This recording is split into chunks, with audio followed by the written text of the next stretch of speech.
Welcome ladies and gentlemen, Tactical Lich here. Today we have a replay sent in by its current year, featuring a less popular Lord of the Tomb Kings, High Queen Khalida, a relatively cheap Lord with solid stat lines in terms of melee combat power, with 65 attack and 60 defense plus poison debuff.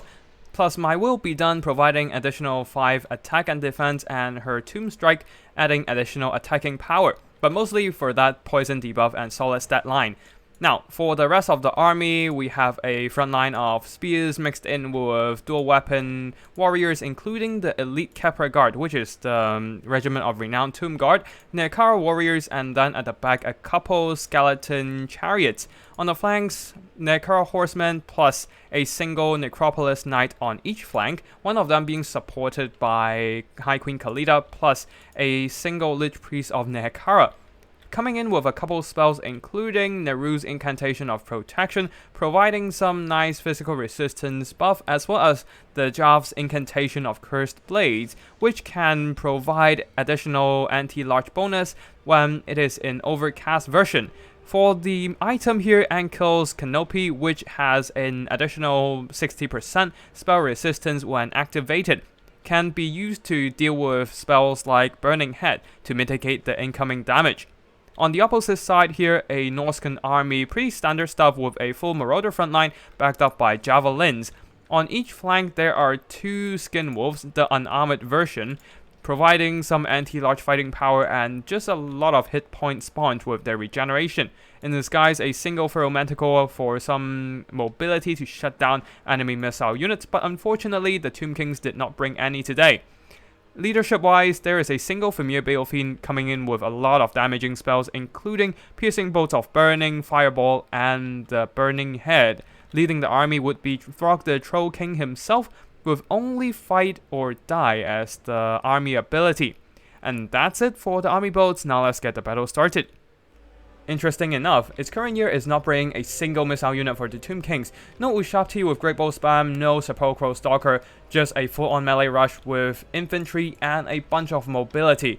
Chariots are gunning straight for the Marauders, who are lightly armored and will be very susceptible to the impact damage, especially after the mass increase of chariots. You can see that a lot of HP losses on the initial impact. However, if they get focus fire from the Javelins, they will still be taking massive damage, especially when intercepted by a massive hammering of Throg.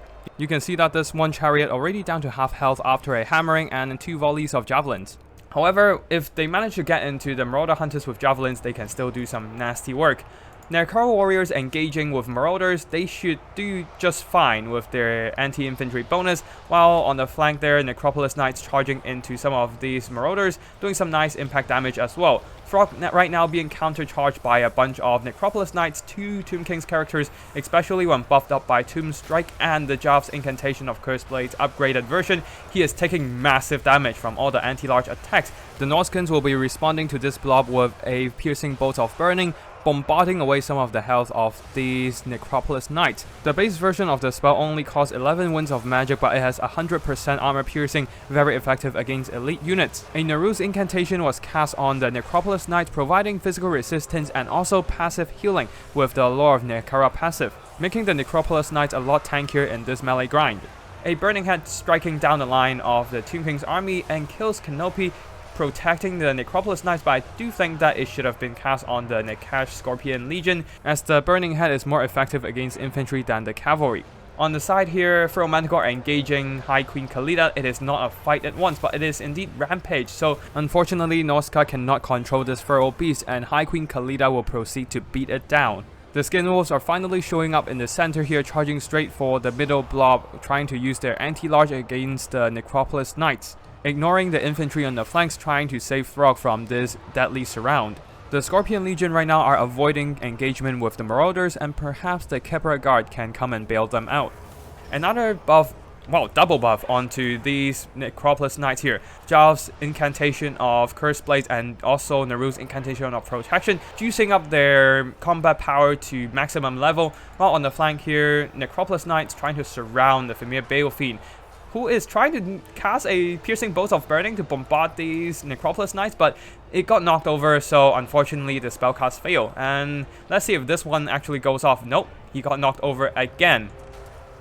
Anyways, the infantry engagement seems to be going in favor of the Tomb King's army, as the Nekara warriors and the Kepler Guard trade really well into the lightly armored Norsca front line, unless they are the Marauder champions who are heavily armored with great melee stats and has the time to actually activate the Rage ability. This allows the Norscan elites to trade better into the Tomb King's front line. Now Skin Wolves will be surrounding and beating down this poor Lich Priest who is desperately trying to escape with the cover from the Necropolis Knights. Another Dahv's incantation of Cursed Blades, buffing up their weapon damage, trying to punch down the Skin Wolves, while over here another piercing bolts of burning straight into the formations of the Kepler Guard, with the regeneration trait giving them 20% fire weakness plus the Kindle Flame effect. That's a total of 40% fire weakness.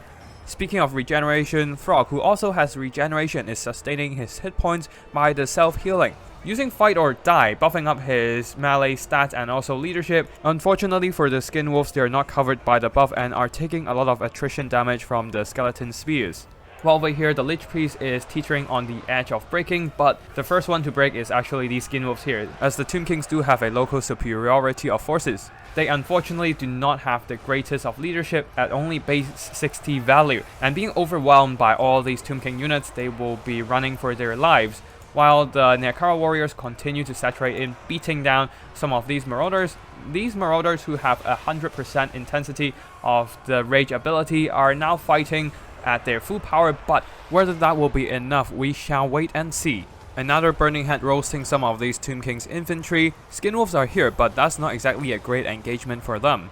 The Kepler Guard, not only do they have decent armor to tank the damage from the Skin Wolves, they also have magic attacks. Regular Skin Wolves don't have high armor and rely on physical resistance to protect themselves, which the Kepler Guard can basically ignore.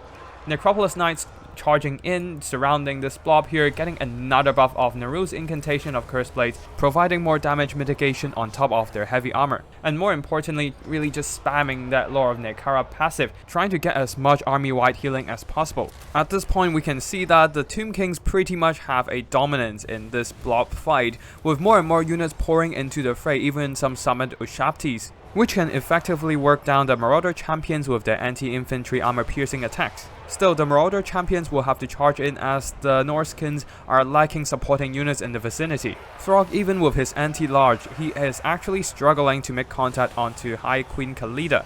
Though partly that's because High Queen Khalida is circling around Throg, doing that weird charge animation where she can't really find a target, but perhaps the fighters can start making contact once Khalida stands still and start doing some hits. Another Burning Head going down the line trying to clear out some more Tomb King's chaff, while the Marauder champions are still fighting valiantly. They do have good enough leadership and stats to hold in this situation, but at this point, the balance of power is in the favor of Tomb Kings, as Throg's HP is running low. He is desperately trying to hit the Lich Priest, but the Lich Priest somehow is still surviving even against the anti-large big hammer of Throg. With Khalida closely following behind, Throg decides to retreat. With Khalida being almost full health, she is indeed a very scary combatant for Throg, who is now severely weakened from all the earlier engagements. Some Skin Wolves have returned from routing, trying to hunt down the Lich Priest. Marauders also here coming into screen. The Lich Priest is not long for this world, but High Queen Khalida is still very much healthy. And with the strong presence in terms of infantry for the Tomb Kings, I don't think the Norskins have any way to pull it back unless there is some miraculous Burning Head or Piercing Bolts of Burning eliminating all these skeletons on the field. Skin Wolves, they might have regeneration, but it is really not fast enough to deal with the damage coming in from the character or from some elite units like the Kepler Guard, who does have 46 attack, way above the melee defenses of these Skin Wolves. Right now, Throg has retreated into the tree lines, trying to heal back up with the regeneration and leaving his minions to do all the heavy lifting and dying, but that is not going too well for him as these Skin Wolves will be overwhelmed, surrounded, and dragged down in melee combat. Some Nekara horsemen also joining this melee fight. They are probably chasing down some routed marauders on the far side, but now they have returned. With the rear charges, they should be able to rout off and run down those remaining Skin Wolves. Norsca tried to clear everything out with a Burning Head, but some of the Skin Wolves are already shattering. Routing one too many times, these Skin Wolf shatters as well, and there goes the majority of the mobility of Norsca. There might still be one or two spells left in the Bale Fiend, but Throg the Troll King still have a lot of bodies to cut through, and with his lack of armor at only 55, fighting against regenerating elite infantry and also the snipe from High Queen Khalida, this will not end well for him. So we'll be fast forwarding here as Throg will be charged by High Queen Khalida being worked down, and once he routs, the remaining forces of the Norscan will not be able to carry this game. Big thanks to its current year sending in this replay as the Tomb Kings here. As for army performances, we can see that Necropolis Knights, with all the buffs from the Lich Priest, they did some very solid damage against Throg and the Skin Wolves, especially with their armor mitigating a lot of damage from the non-armor piercing Skin Wolves. Nekara Horsemen, one of them did great, possibly chasing down a lot of Marauders, and some Skin Wolves, the other one not so much. While the Chariots, one of them got focused down by the Javelins, the other one did not and got some better value. For the infantry, we have the Kepler Guard with their Regiment of Renown stat line buffed up by My Will Be Done from High Queen Khalida. They didn't get a lot of kills, but certainly did a lot of damage to everything they face off. Skin Wolves, Marauders, Champions, possibly even Throg himself. Overall, very solid performance, still having a lot of health and regeneration to give. Nekara Warriors, they did fine, these guys did amazing, while the Skeletons here mostly earned back their own value with their spears anti-large as they were able to overwhelm and drag down a lot of the Skin Wolves. For High Queen Khalida herself, having a solid performance in melee combat, earning back a lot of value and also keeping herself alive with all those melee defense. Being on a Necro Serpent, she doesn't have the janky attack animations as a Chariot Mount, and she doesn't have a massive hitbox of a Cambrian Sphinx, so that means even if she gets surrounded by, say, Skin Wolves and Throg, she would not be taking as much damage as a Cambrian Sphinx being surrounded by these monsters. Also, her attacks imbues poison, so it further debuffs the damage output of the Norscan army. For the Norscan army here, Bale Fiend, Burning Head, Piercing Bolts of Burning, both did some amazing damage to the Tomb King's army, while the rest of the army here, Champions, did okay. Not the most amazing performance, since they were just fighting chaff and not earning a lot of value, while Skin Wolves, most of them didn't really earn back their value. This one did fine, as they were probably hacking down the poor Lich Priest and Queen Khalida. But the others, not so much. They were mostly fighting heavily armored monsters and cheap chaff, so not exactly where they want to be. The Feral Manticore got absolutely wrecked by High Queen Khalida herself, proving her to be a real queen of the desert, while the Marauders with Javelins, only very minor damage here, being quickly shut down by a combination of Javelins and Infantry. Marauders got cut down by all those Nekara Warriors and Kepra Guard, so not much about them as well. Throg did some pretty decent damage, just not enough to carry the game unfortunately, being swarmed by the Necropolis Knight at the early game, and it seems that he had troubles hitting High Queen Khalida. That's all for today's battle. I hope viewers you enjoyed, and if you do and want to see more, be sure to subscribe and check out the archives. If you want to showcase your own replay, feel free to drop by my Discord and send me the replay file. I'll be sure to have a look at it. Thank you for watching, and I'll see you in the next one. Tactical Lich, signing out.